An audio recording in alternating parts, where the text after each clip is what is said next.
So the pitch for Yaaroth, which is a United States-based progressive doom metal band, essentially, is somewhere between the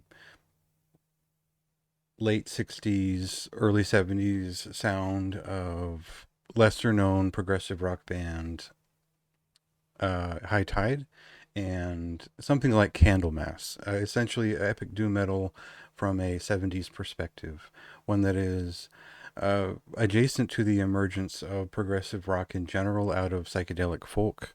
And uh, this album is sort of an interesting prospect because it's not necessarily built for this release. It's a demo that was added to and expanded and restored in different ways to produce the album you see before you.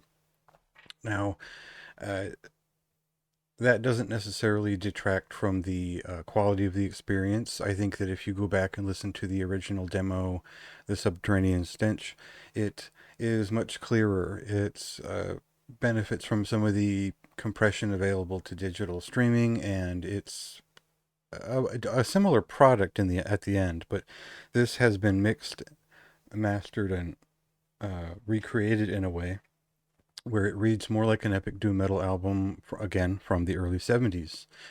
Uh, Now, rather than fumble through trying to explain what the vocalist sounds like, we'll just go directly into uh, the major single on this thing, God of Panic, and we'll go from there.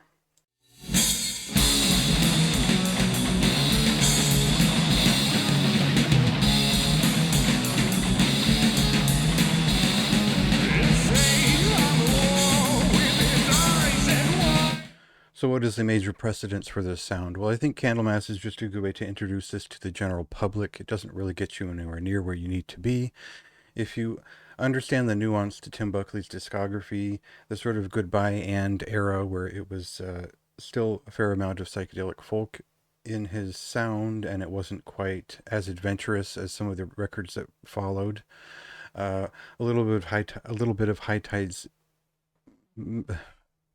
sort of post Jim Morrison timbre is there in the vocals as well, but you could get there just as quickly with a lot of traditional doom metal feeling from a lot of different vocalists. This is just something that's fairly unique because of the thinner timbre of it all, the way that it registers a little lighter.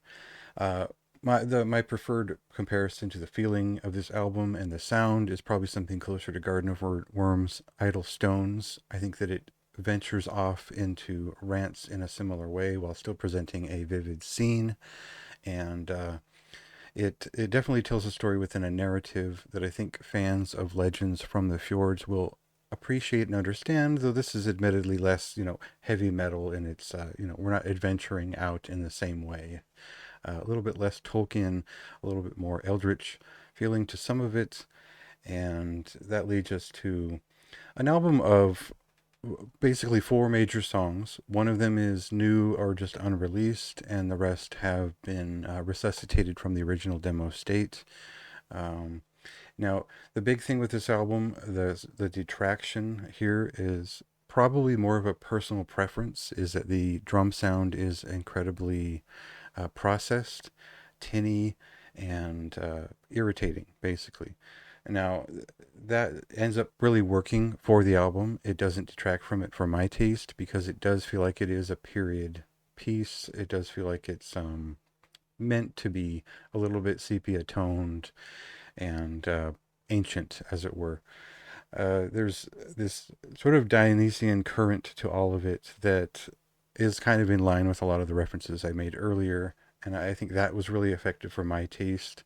I think if you like the sort of over the top direction that like Purification has gone in, you'll appreciate this vocal style, even if you don't have those older references. So it does ultimately read like a doom metal album once you get through the interesting sound design and a lot of the progressive rock influences and the psychedelic folk influences, but it's all there in a dire, serious tone, wherever the narrative might take you.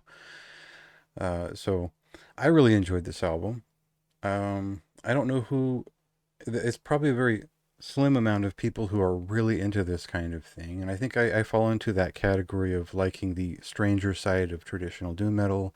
I also really like a lot of the proto-progressive rock stuff out of the late 60s, as it touched very slightly upon some of the heavy rock and heavy metal that was coming out of blues-based music.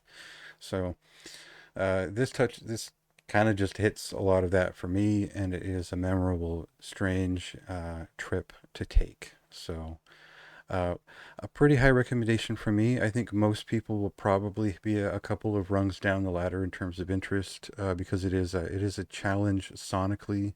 Whereas the material is pretty fine, it was worth resuscitating, and I hope that he picks it back up and continues along this thread with something that might be just a little bit more polished in terms of fidelity and getting closer to the ideal. Otherwise, yeah, I had a great time with this record, and again, would recommend it.